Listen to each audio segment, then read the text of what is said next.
Here's our menu today. I'm going to introduce you what is Affinity Designer before I elaborate some features that it has. Then I'll conclude with what I think about it, giving you some other alternatives besides Designer. And finally, I'll close the video with some messages about this new channel. Feel free to jump around and let's go. Affinity Designer is a graphic design software that is specialized in vector drawing, but it can also be used to edit images in pixel units. You can get it run for $50 or for the normal price, but sometimes you can buy it for half the price, like I did. I bought it for $30. However, does it really worth the money? How is it different with other digital drawing apps? In this video, I'm going to introduce you to a few features that Designer can offer to help you produce a massive amount of game assets, especially for those who like to make pixel art drawings. So, what are those features? Let's jump right in. Most raster drawing tools provide you with a canvas to draw in, and if you want to draw in another canvas, you need to create another file that contains another canvas, meaning you can only make one drawing for one file. And this could be pretty problematic first, simply because you cannot scribble around the canvas.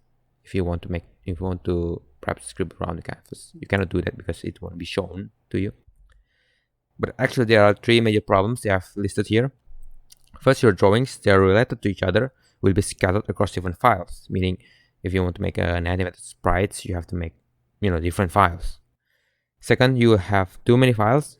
It's going to be hard for you to organize it. And third, it's going to be difficult to pull references from your other assets without opening too many files. It may result in inconsistency in your art style, maybe.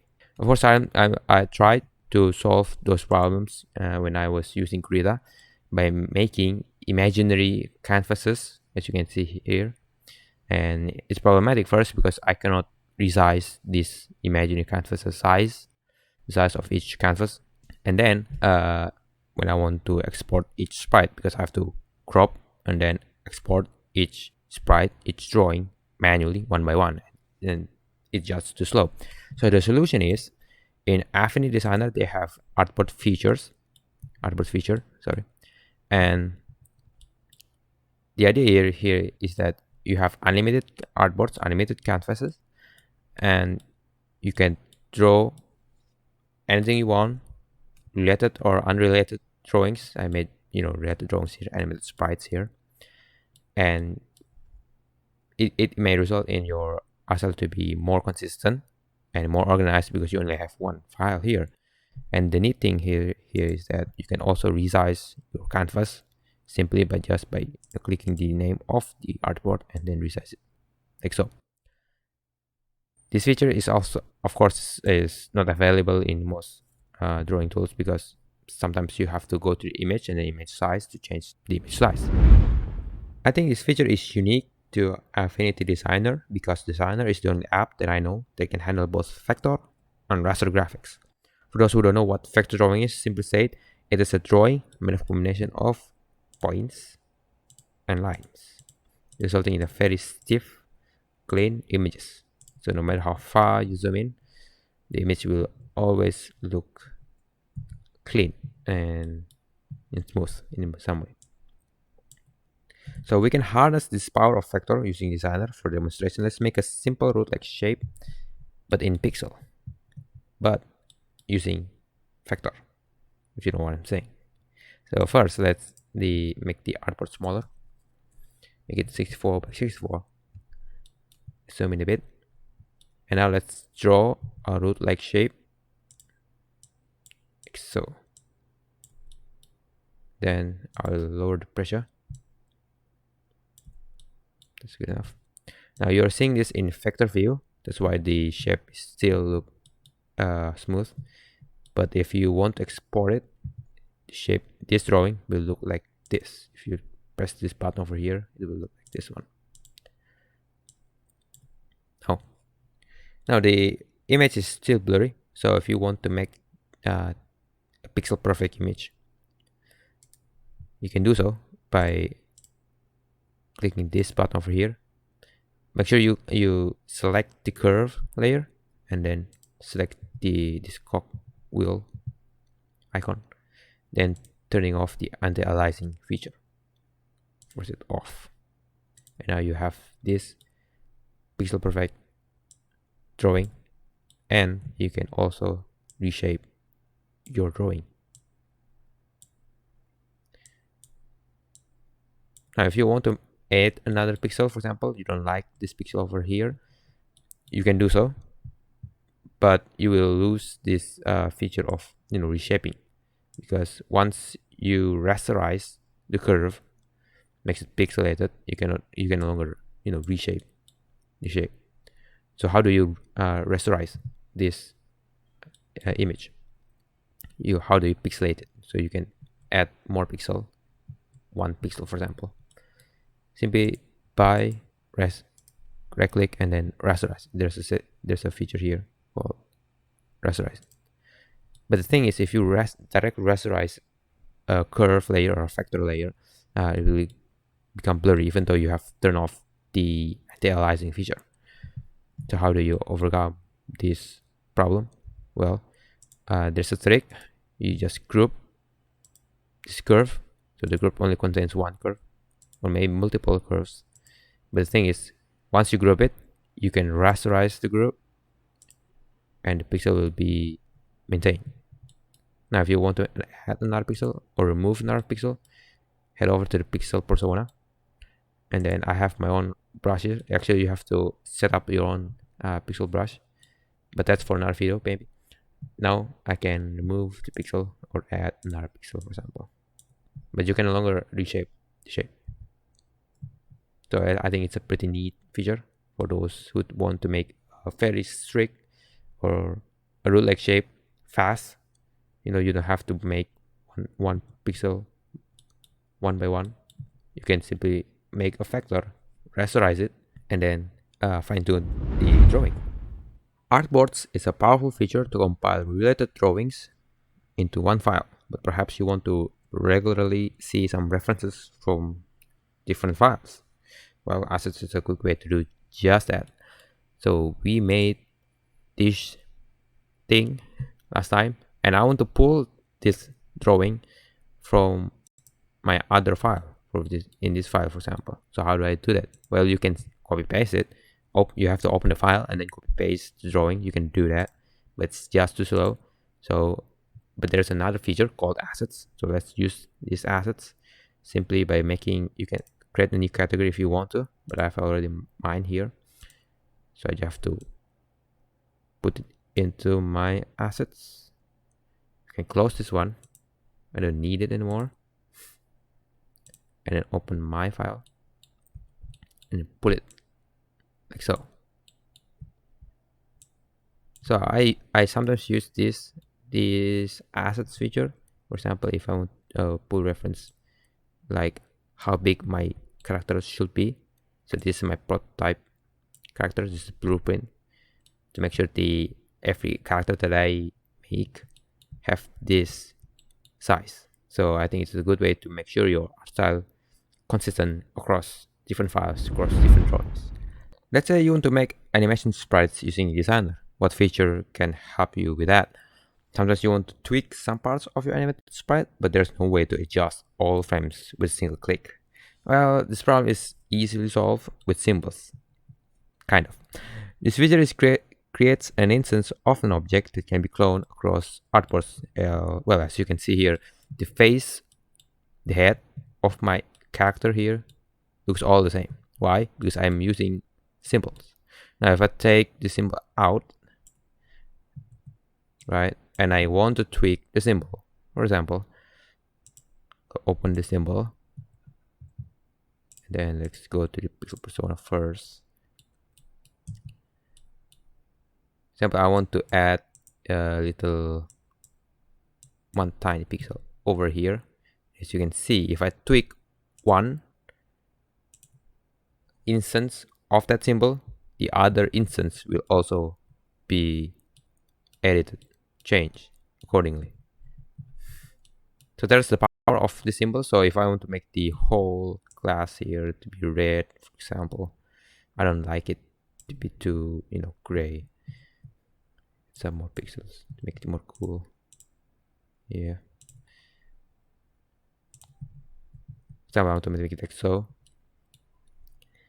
I can do that easily, and I don't have to edit each artboard, each drawing one by one, because I can change one instance of the symbol, and then the other instance of the symbol will also be edited instantly. Well, of course, there's a problem with this feature, because, for example, if you want to edit the body here, I cannot actually make a symbol out of the body, because the body, the pixel of each drawing of the body will be different.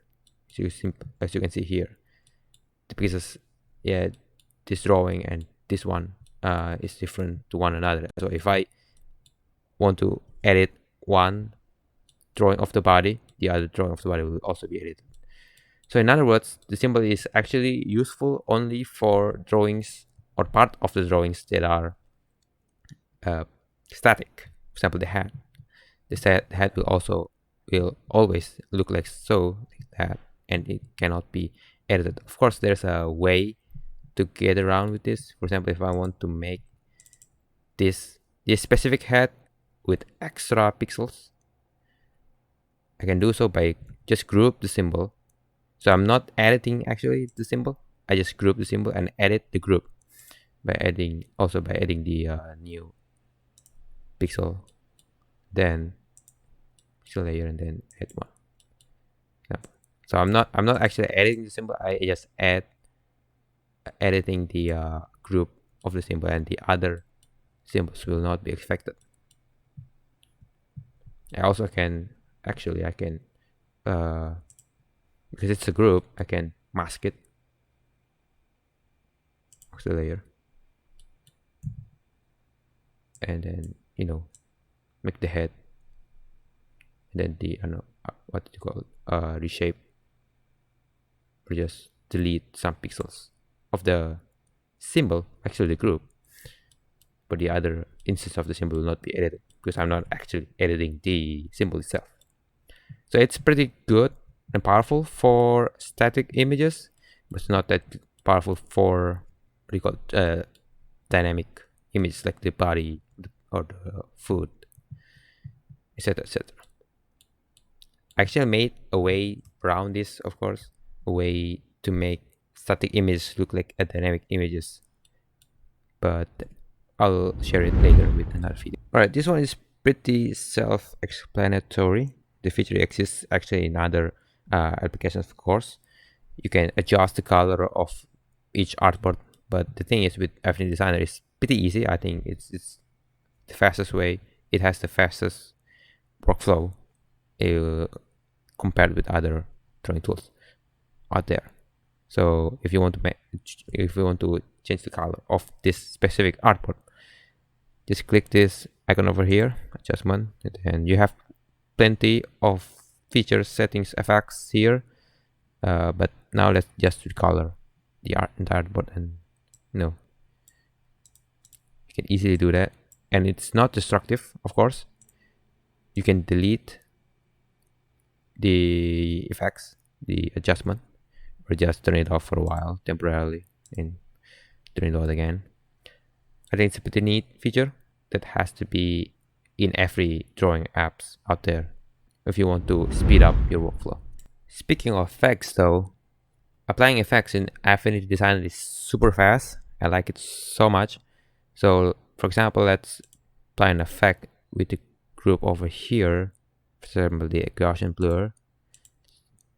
So simply just adjust the blur here using this effect panel. They call it studio, actually, not the panel. So effects studio, or add another shadow by just clicking the button over here, just reduce and offset. In some other drawing apps out there, it's pretty difficult to apply effects. You have to go to the effect menu and then adjust it with another window. But then Affinity Designer is super fast, the UI is very approachable, so that's another point for Affinity Designer. Well, I know some people who are not eager to commit changes into their own drawings, so I think this feature is pretty good for them. So this feature, you can access the feature actually using the window view, and in Studio, there's a feature called Snapshots right over here. Right there.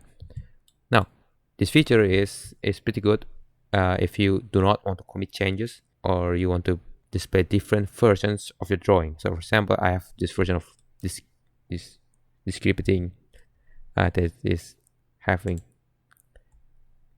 that has a color of green, right? So let's take a snapshot of that. Snapshot. Let's call it green. Now let's change the adjustment color. There you go. Let's make it red, for example. And then let's take another snapshot called red. So if I want to show my friends that there's a green version of this and then there's a red version of that, it's very simple. Just take a snapshot, and then you can restore the snapshot. And let's see that it has become green again, or red, depending on the version. It's pretty good if you don't want to commit changes or you want to make different versions of your file. It's super fast. Now you can copy paste your drawings and make a new artboards, and then have different versions of your drawing in different artboards. But there's another way to do that using snapshots. Depends on your workflow. I actually don't really use this much, but I think some of you might like it. Well, artboards are very handy, but what it would be like if you cannot easily export them according to your will. Well, Export Persona helps you with just that. Here are at least 3 things Export Persona can do to improve your workflow. First, you can export specified artboards, so you don't have to export the entire thing every time you want to export something.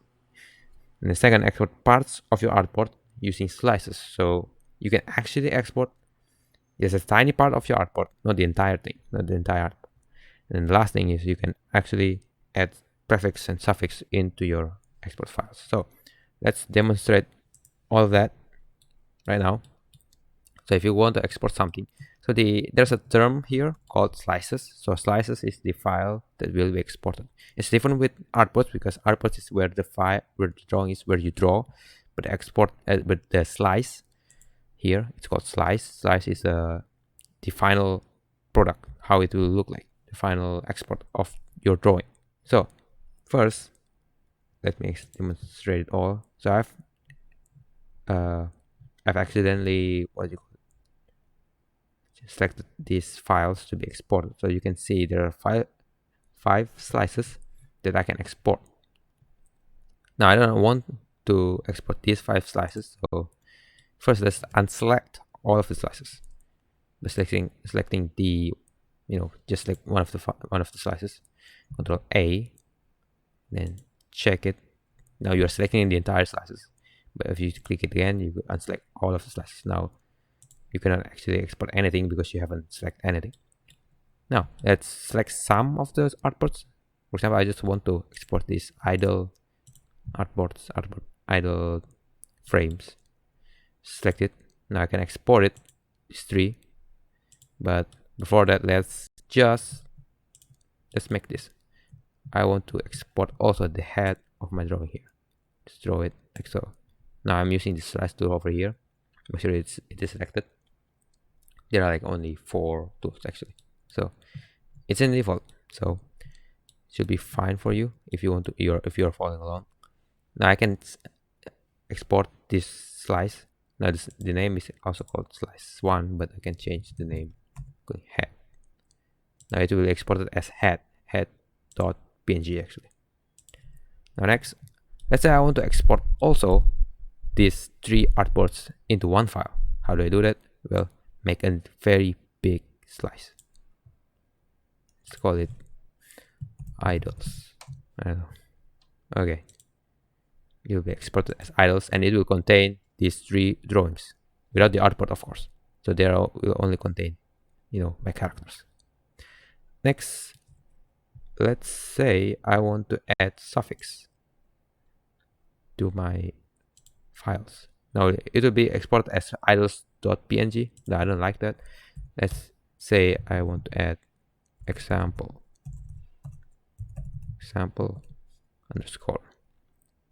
Now we export it as example underscore idols.png. Now it's only individual file. So if you want to add this example suffix into other files, well, you can do that just by clicking.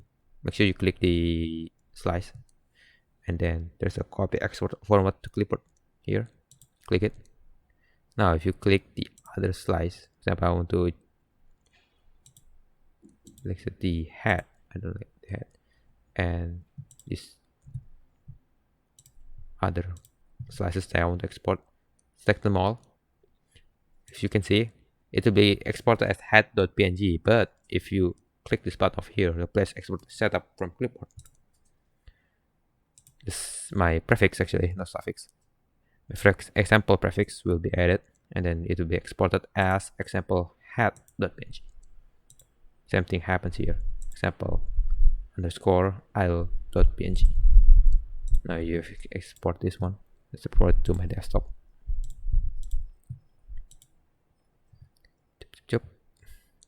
There you go. Now let's see those three files. I can open it. It's very small. As you can see, it will export it just as I wanted it. Super fast, super quick, and In conclusion, Designer actually doesn't have specific features for making pixel art, but it has many features to help you make many pixel art assets. Unlike Sprite that has animation feature, dithering, pixel perfect rotation, etc., Designer doesn't have those. But remember, Designer can be used not only for pixel art, but also for vector drawing and digital painting. So it's like three apps in one for $50. Money well spent? Maybe. Or just wait until another discount someday. For more alternatives for pixel drawing software, check out these apps.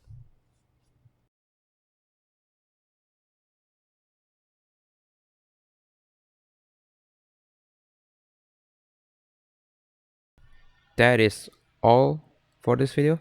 Thank you for watching, and see you around. Alright, I have some news for this new channel. I'll be uploading a few more videos for the upcoming days, so stay tuned for that. If you want a sneak peek of what's coming, you can check the articles I have written some months ago, because I'm making the video version of it. So yeah.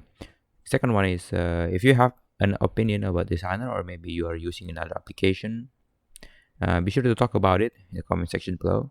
I would like to know, and I promise to read them all. Pinky promise. Last one, if you have any suggestion or criticism, just type it down in the comment section. Hopefully I can make better videos to help you make better games. So thank you for watching, and have a very blessed day.